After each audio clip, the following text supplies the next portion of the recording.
Billionaire parents disguise themselves as poor to test their daughter, the result is unbelievable. On the morning everything ended, the sun rose exactly the same way it always had over the Hawthorne estate. Golden. Predictable. Untouchable. Serena Hawthorne stood on the balcony outside her bedroom, overlooking 40 acres of manicured gardens. From here, she could see the marble fountain imported from Italy, the trimmed hedges shaped like swans, and the long driveway where luxury vehicles glided in and out like silent ghosts. She had grown up believing this world was permanent. It wasn't. Serena, her father's voice came from behind her. Calm. Measured. Richard Hawthorne never raised his voice. He never needed to. She turned, smiling faintly. "Good morning, Dad." He didn't smile back. Behind him stood her mother, Eleanor Hawthorne, flawless as always in a silk cream dress. And beside her, a girl Serena had never seen before. The girl's hair was dark like Serena's. Her posture stiff. Her eyes sharp. Serena felt something cold crawl up her spine. Richard stepped forward and handed her a sealed envelope. "We need you to read this." Her fingers trembled slightly as she opened it. DNA test results. Her name. 2 other names. Probability of biological relation, 0%. The words blurred. This has to be wrong," Serena whispered. Eleanor's expression did not change. "It isn't." The air thickened. Richard clasped his hands behind his back, a posture he used in board meetings before firing executives. "There was a hospital switch 23 years ago." Serena looked from him to her mother, searching for warmth. There was none. The unfamiliar girl stepped forward. "My name is Olivia Grant," she said coolly. "I'm their biological daughter." Silence swallowed the room whole. Serena laughed softly, a fragile sound. "This is a mistake. I'm your daughter." Eleanor finally spoke. "You were raised as our daughter." The distinction shattered something invisible. The transition was brutal in its efficiency. By noon, lawyers had arrived. By 2 o'clock, financial accounts in Serena's name were frozen. By 4, staff members avoided eye contact.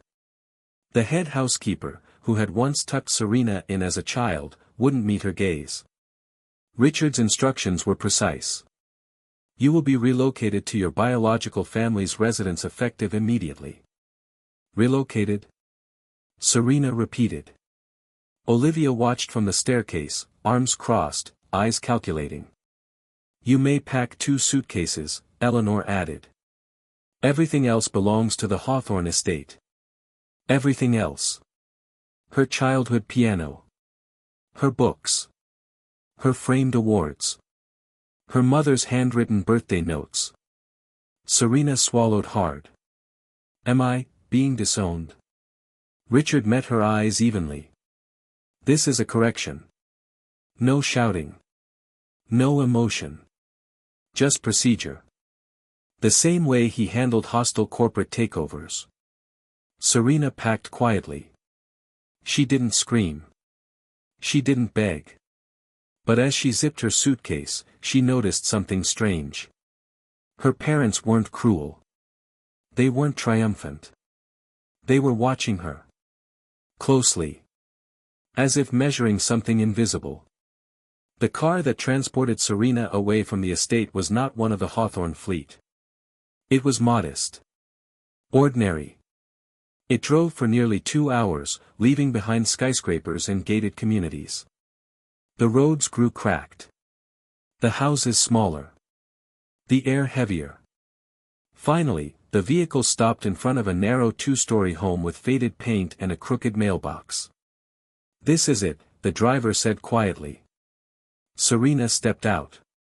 Children played soccer in the street. Laundry hung on lines between buildings. Someone argued loudly nearby. Nothing about this place whispered power. She stood frozen until the front door opened. A woman rushed out first.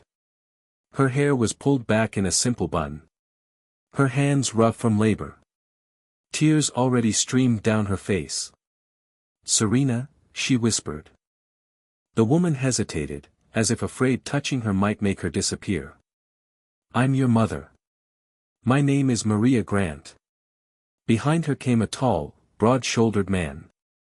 "I'm Daniel," he said gruffly. "Your father." 3 boys crowded behind him. "You're really her?" one of them asked softly. Serena looked at their worn clothes. The chipped paint on the door. The cracked steps. She had never felt so displaced. Maria stepped forward slowly. "We don't have much," she said apologetically. "But we've waited our whole lives to meet you." There was no calculation in her eyes.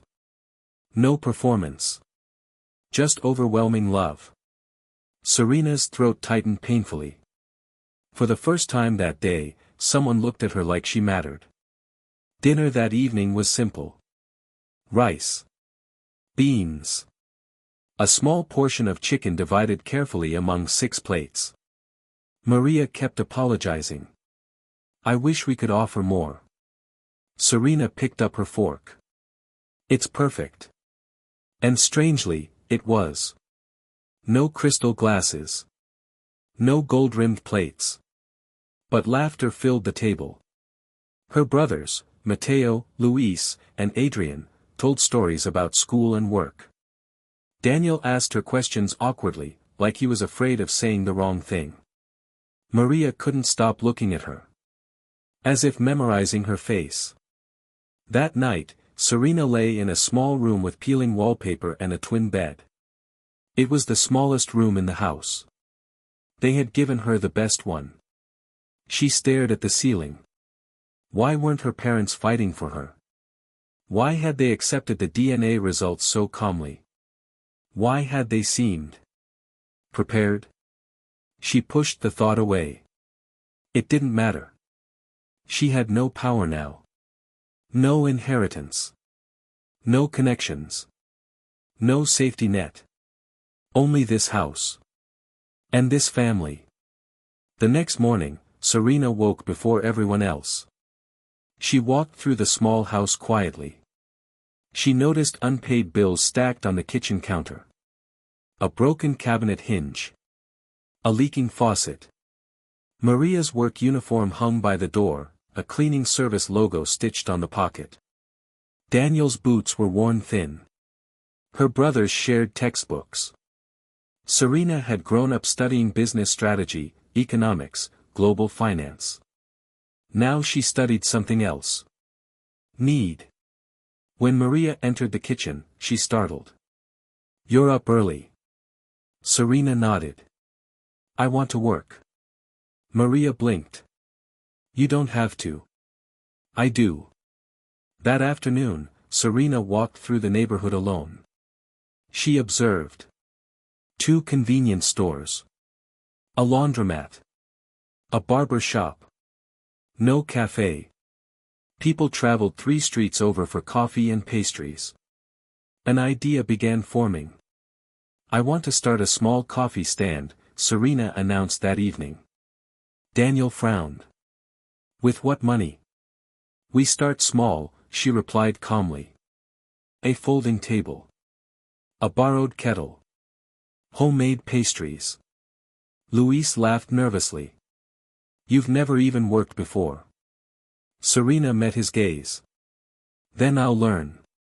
They pooled what little savings they had. Maria hesitated before handing over a small envelope. "This was for emergencies." "This is one," Serena said gently. They bought supplies. Used. Discounted. Improvised.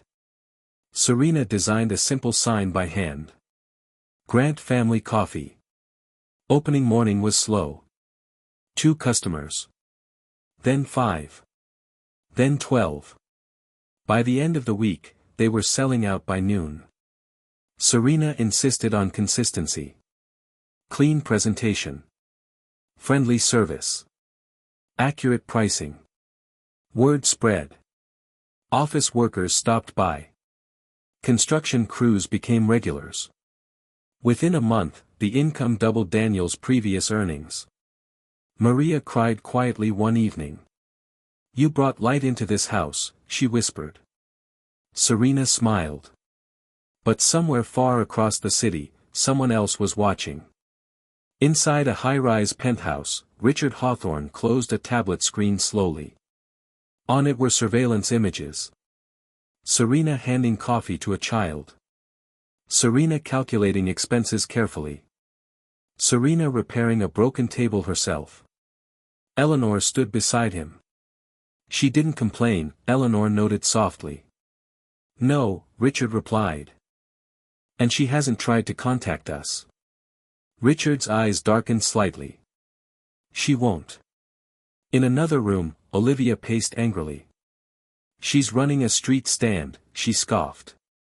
"How embarrassing." Richard turned to face her. "Success is not location dependent." Olivia stiffened. They had replaced Serena physically. But something intangible was missing from the estate. Discipline. Humility. Strength under pressure. Richard folded his hands behind his back again. "Phase 2, he said quietly. Eleanor nodded. The real test had only just begun. 2 weeks later, a health inspector arrived unannounced. "Complaint filed," he said briskly. Maria panicked. Louise turned pale. Serena remained calm. "Please check everything," she said. The inspector examined storage, water supply, temperature control. Everything was compliant. Because Serena had researched regulations thoroughly before opening. When the inspector left satisfied, Daniel exhaled deeply. But across the street, a black car idled. Inside sat Olivia. Fury twisted her expression. "She's supposed to fail," Olivia muttered. Beside her sat a private investigator hired quietly by Richard. He said nothing. He simply recorded. One afternoon, a sleek black vehicle stopped near the coffee stand. A tall man stepped out. Tailored suit. Polished shoes. Measured stride. He didn't look like he belonged here. "Coffee," he said simply. Serena handed it to him without hesitation. He studied her carefully. "You're new to business," he observed. "Yes. You run it like you've done this for years." She smiled faintly. "I studied business." He took a sip. "Ambitious?" "Always." He nodded thoughtfully. "My name is Adrian Keller." She didn't recognize it. But across the city, Adrian Keller's name carried weight. He was the youngest tech billionaire in the region. And he wasn't here by coincidence. That night, Richard received a call. "She's impressive," Adrian said calmly. "Good," Richard replied. "And unaware?" "Completely." Adrian smiled slightly. "I'll continue observing." Serena didn't know it yet. But her coffee stand was about to become something much larger. Because the test wasn't about poverty. It was about character. And the Hawthorns were preparing the final stage. Adrian Keller returned the next morning. And the morning after that. He never announced himself. He simply stood in line like everyone else. Serena noticed patterns. He always observed before speaking. Watched customer flow. Noted pricing. Calculated inventory without asking. On the fourth visit, he said, "You're undercharging." Serena raised an eyebrow. "Affordable pricing builds loyalty." "It also limits scale," he replied calmly. Luis leaned in later. "Who is that guy?" "I don't know," Serena admitted. "But he's studying us." That afternoon, Adrian stayed longer. "I invest in emerging businesses," he said casually. "Small ones. With potential." Daniel stiffened instantly. "We're not looking for charity." Adrian's eyes sharpened. I don't invest in charity. Serena held his gaze. What would you want in return? Equity. Structure. Expansion. How much equity? 40%. Luis nearly choked. Serena didn't blink. Too much, she replied smoothly. Adrian smiled faintly. Interesting. Across the city, in a private office overlooking the skyline, Richard Hawthorne ended a secure call. Eleanor watched him carefully. She refused the initial terms, Adrian reported through speaker. Richard's expression didn't change. Push harder. You're certain she doesn't know? Adrian asked. She believes we cut her off completely. Eleanor folded her arms. And Olivia? Richard's eyes darkened slightly. Olivia believes she has already won. In the background, Olivia was rehearsing for a charity gala, one Serena used to attend yearly. She wore Serena's old emerald necklace. It didn't sit quite right on her. 3 days later, the coffee stand supplier failed to deliver flour. Then sugar prices spiked. Then a rival cart appeared 2 streets over, suspiciously well-funded. Coincidence didn't exist in Serena's world. Maria panicked. What if this is too big for us? Serena inhaled slowly. No, she said firmly. We adapt. She negotiated directly with a wholesale distributor. She cut costs without cutting quality. She introduced a loyalty punch card system. By the end of the week, sales stabilized. But Serena noticed something else. The rival cart lowered prices aggressively, even below profit margin. Someone wanted them crushed. Adrian returned. This neighborhood won't sustain you long term, he said bluntly. Then we diversify, Serena replied. Into what? She paused. Delivery subscriptions for offices. Pre-orders. Corporate packages. Adrian's eyes gleamed. You think like an executive. She shrugged slightly. I was raised by one. There it was. A flicker of pain in her voice. Adrian leaned closer. Let's renegotiate. 25% equity. I fund a storefront location. Professional equipment. Branding. Daniel looked ready to refuse again. But Serena spoke first. I'll agree, she said slowly, if decision-making remains majority with my family. Adrian extended his hand. Deal. As they shook, neither acknowledged the hidden layer. Adrian wasn't just investing.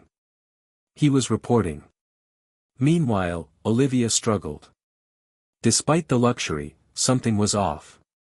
Staff didn't respect her. Executives questioned her decisions. At the charity gala rehearsal, she snapped at a coordinator. I am Richard Hawthorne's daughter.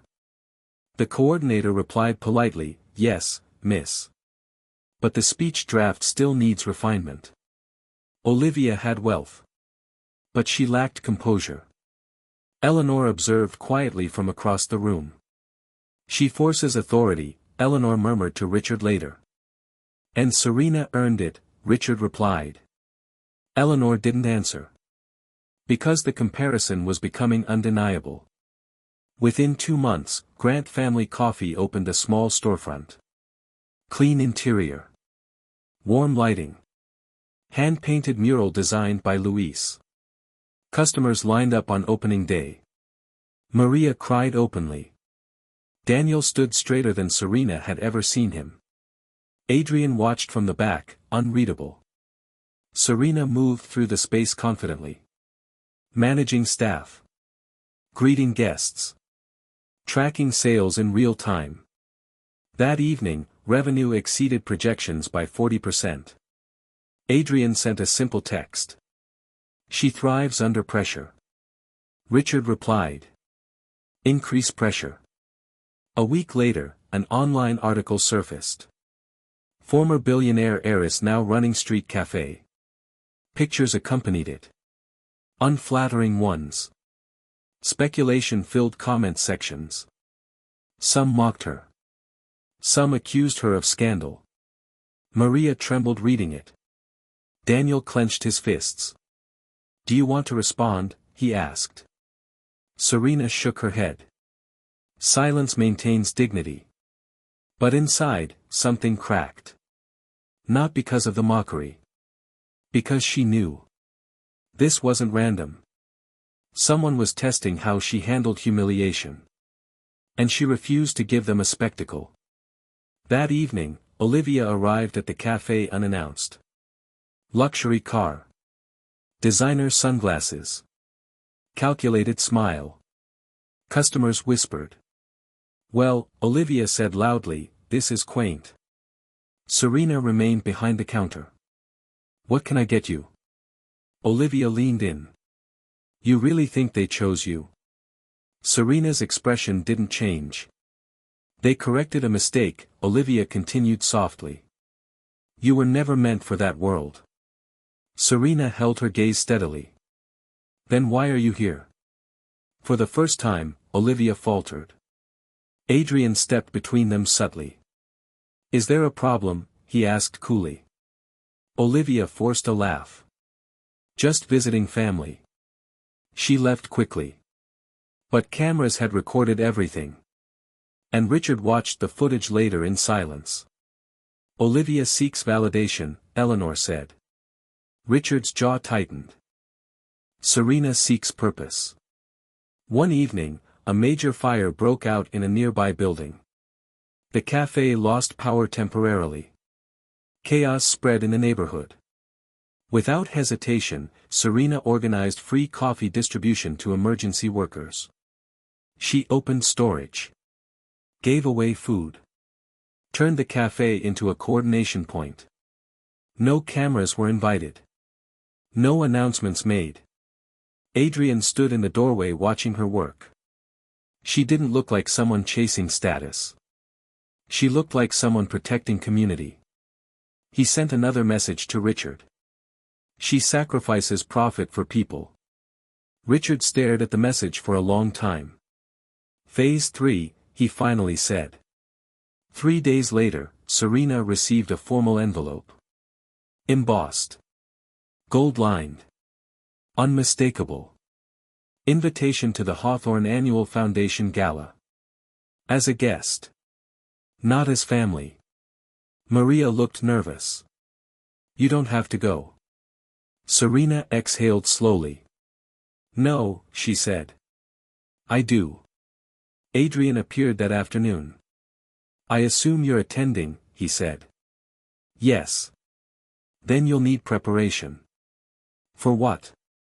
He held her gaze carefully. "For the final stage." Serena felt a strange chill. "What does that mean?" Adrian's expression softened slightly, almost apologetic. "It means," he said quietly, "everything you think you know is incomplete." The Hawthorne estate had not changed. The gates still opened with silent precision. The fountain still shimmered under golden lights. But Serena had. She stepped out of Adrian's car wearing a simple, elegant navy gown, not designer labeled, not extravagant. Just refined. Maria had helped her choose it. "You don't need diamonds to shine," her mother had said. Adrian studied Serena as cameras flashed at the entrance. "Nervous?" he asked. "No," she replied honestly. "Just aware." Inside, chandeliers glittered like frozen stars. The ballroom hummed with investors, politicians, executives, the same people who once greeted Serena as the future of Hawthorne Global. Now they watched her with curiosity.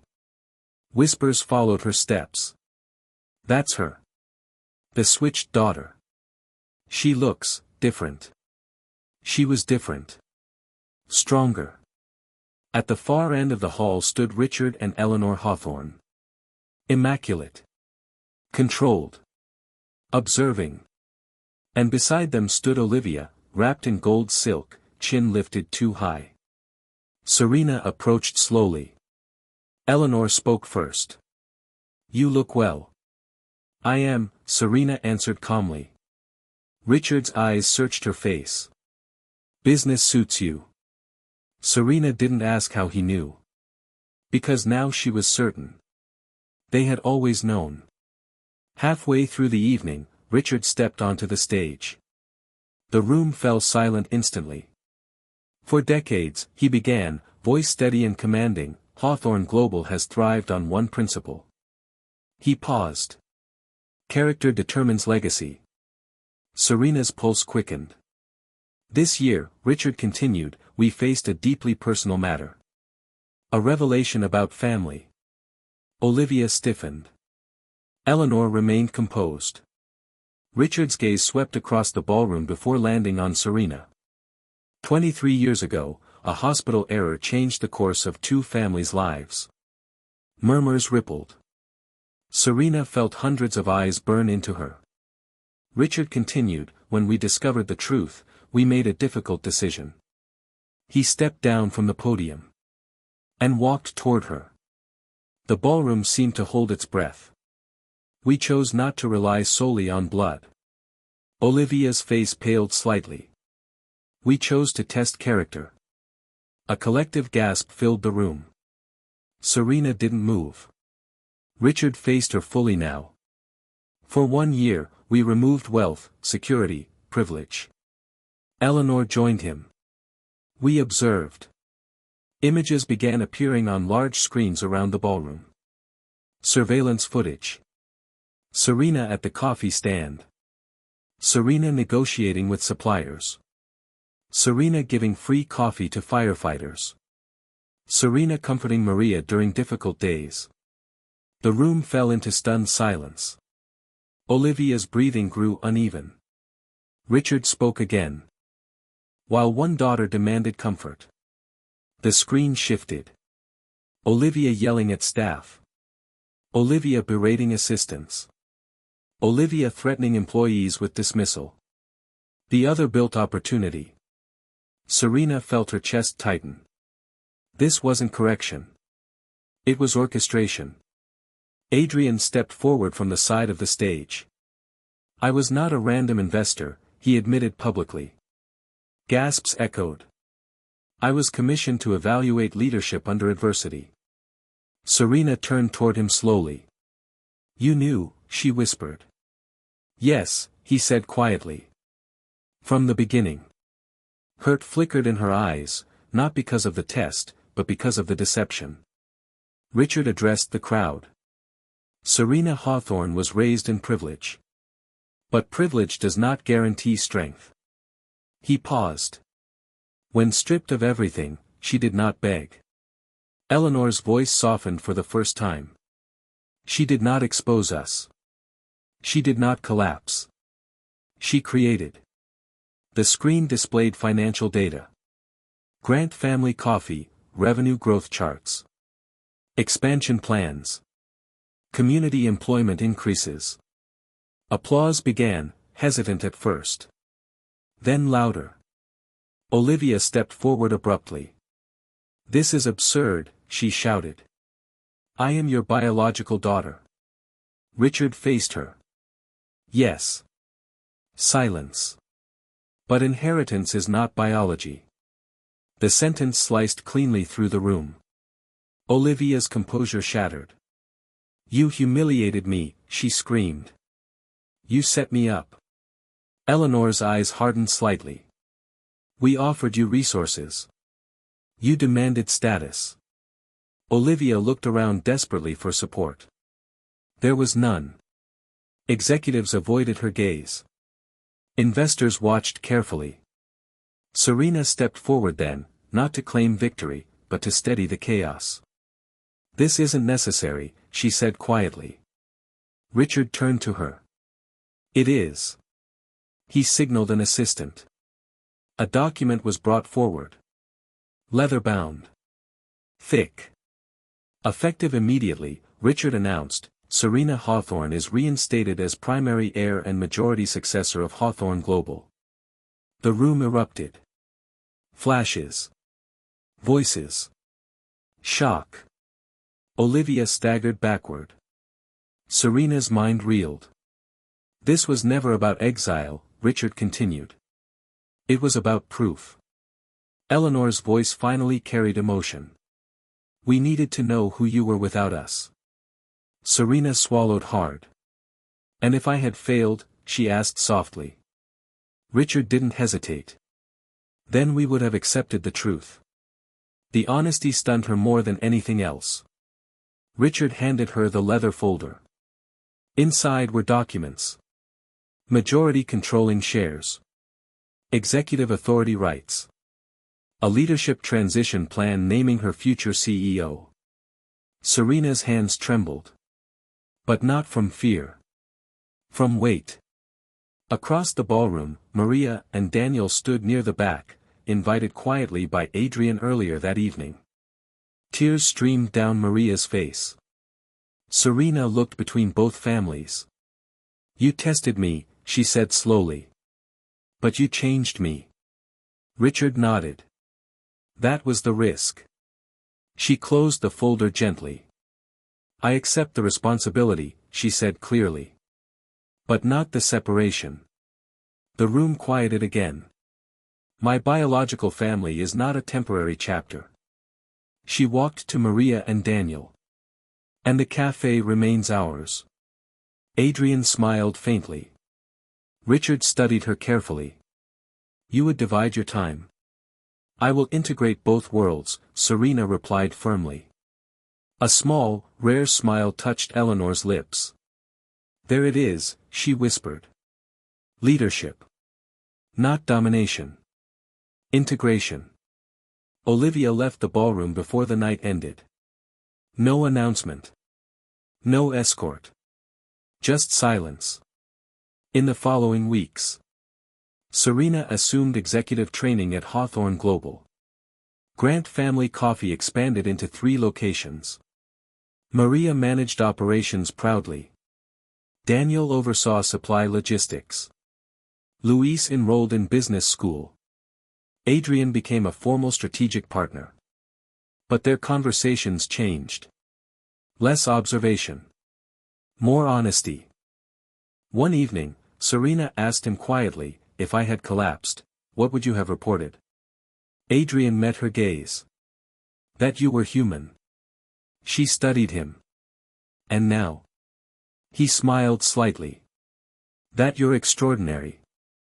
Late one night, Serena stood once again on the balcony of the Hawthorne estate. The same view. The same fountain. But she was not the same girl. Richard joined her. You resent us, he said calmly. Part of me does, she admitted. That's fair. She looked at him. Why not simply talk to me? Because pressure reveals truth faster than comfort. She considered that. You risked losing me. Richard's voice softened. We were prepared for that. That honesty cut deeper than the test itself. But she understood something now. They hadn't doubted her. They had doubted privilege. And she had proven them wrong. 1 year later, Hawthorne Global launched a community entrepreneurship initiative, funding small businesses in underdeveloped neighborhoods. Serena stood at the podium this time. Not as the fallen daughter. Not as the tested subject. But as a leader. Success, she said, addressing hundreds, is not measured by what you inherit. She paused. It's measured by what you build when everything is taken away. Maria squeezed Daniel's hand in the front row. Adrian watched with quiet pride. Eleanor nodded once. Richard stood still, but satisfaction radiated beneath his controlled exterior. Serena smiled slightly. Because she understood now. Wealth can be removed.